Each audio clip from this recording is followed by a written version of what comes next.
이렇게 보면 룻이 아들을 낳았을 때 나오미가 아기를 받아 품에 품고 그의 양육자가 되니 그의 이웃 여인들이 그에게 이름을 지어주되 나오미에게 아들이 태어났다. 그의 이름을 오벳이라 했는데, 저는 이 성경을 읽으면서 그때 사람들이 결혼을 일찍 하기 때문에 룻이 정선자인 다윗이 태어나고 자라는 것을 보지 않았을까 생각했는데, 나오미가 양육자가 되고 그의 이웃의 여인들이 아이 이름을 지어주고 하는데 좀 이상합니다. 보아스나 룻이 아이의 양육자가 되어야 하고 이름도 부모가 지어줘야 하는데 룻이 아이를 낳다가 죽었을까요? 질문입니다. 루키 4장 13절 17절의 말씀을 보면 이렇게 되어 있습니다. 오픈 쿼트. 이에 보아스가 룻을 맞이하여 아내로 삼고 그에게 들어갔더니 여호와께서 그로 임신하게 하심으로 그가 아들을 낳았지라. 여인들이 나오미에게 이르되 찬송할지로다. 여호와께서 오늘 내게 기업 물을 자가 없게 아니하셨도다. 나오미가 아기를 받아 품에 품고 그의 양육자가 되니 그의 이웃 여인들이 그에게 이름을 지어주되 나오미에게 아들이 태어났다 하여 그의 이름을 오벳이라 하였는데 그는 다윗의 아버지 이새의 아버지였더라. 살펴보면 룻이 죽었다는 기록은 전혀 없습니다. 오히려 성경은 룻이 아들을 낳고 건강히 있었음을 전제로 하고 있습니다. 따라서 룻은 아들을 낳은 뒤에도 살아 있었고 단지 양육자 역할을 나오미가 맡았던 것으로 보는 것이 맞습니다.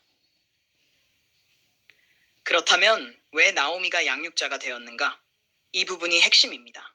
1. 문화적 이유. 고대 이스라엘의 대리 결혼 제도, 즉 레위라트 제도, 말론의 아내였습니다. 보아스와 결혼한 것은 단순한 사랑 결혼이 아니라 말론의 가문을 이어주기 위한 결혼이었습니다.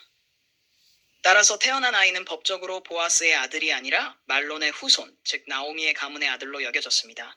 그래서 사람들이 나오미에게 아들이 태어났다고 말한 것입니다.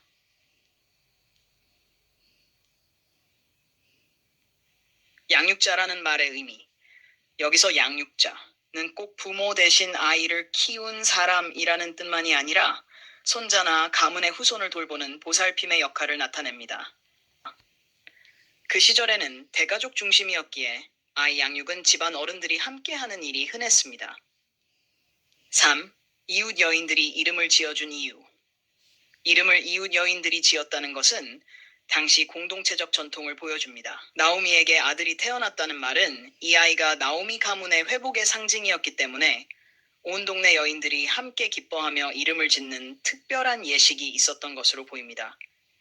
이름 오벨은 섬기는 자 또는 위로하는 자라는 뜻으로 나오미에게 위로와 기쁨을 가져다 준 아이라는 의미입니다. 룻은 죽지 않았습니다. 오벳을 낳고 살아 있었습니다. 나오미가 양육자가 된 이유는 그 아이가 법적으로 나오미의 가문을 잇는 아들로 간주되었기 때문입니다. 이웃 여인들이 이름을 지어준 이유는 그 당시 공동체적 기쁨과 축하의 표현으로서 나오미의 회복을 상징하는 일이었기 때문입니다. 따라서 이 사건은 룻과 보아스 그리고 나오미 모두의 가문이 회복되는 은혜의 장면으로 이해해야 합니다. 말씀하신 대로 룻이 다윗이 태어나고 자라는 것을 보았을 가능성은 충분히 있습니다.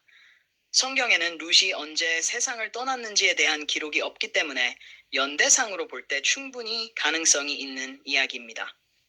조금 더 구체적으로 살펴보겠습니다. 룻, 보아스, 오벳, 이세, 다윗의 연대 흐름. 성경의 계보에 따르면 오픈 쿼트, 룻, 오벳, 이세, 다윗, 룻기 4대 17, 마태복음 1, 5, 클로즈 쿼트, 즉 룻은 다윗의 증조모입니다. 결혼하는 경우가 많았습니다. 룻이 모압에서 시집온 나이도 아마 젊은 나이, 아마 20세 안팎이었을 것입니다. 그 뒤에 나오미와 함께 베들레헴으로 돌아오고 보아스와 결혼해 오벳을 낳습니다. 4장 13절. 2세대 오벳, 약 25세의 이세 출산, 아들. 2세, 약 25세의 다윗 출산, 손자. 다윗의 아버지, 4세대 다윗, 출생 시점, 증손자. 룻의 증손자. 이 계산대로라면 룻이 약 20세의 아들을 낳고 70와 80세 정도까지 살았다면 다윗이 태어나는 것을 볼 수도 있었고 심지어 어린 다윗이 자라는 것도 보았을 가능성이 있습니다. 아니면 보지 못했든 간에 그의 믿음을 통해 메시아 계보의 문을 여는 복된 여인으로 기억되게 하신 것입니다. 정리하자면 룻은 오벳을 낳고 오래 살았을 가능성이 크며 다윗이 태어나 자라는 모습을 봤을 수도 있다는 것은 자연스럽고 신앙적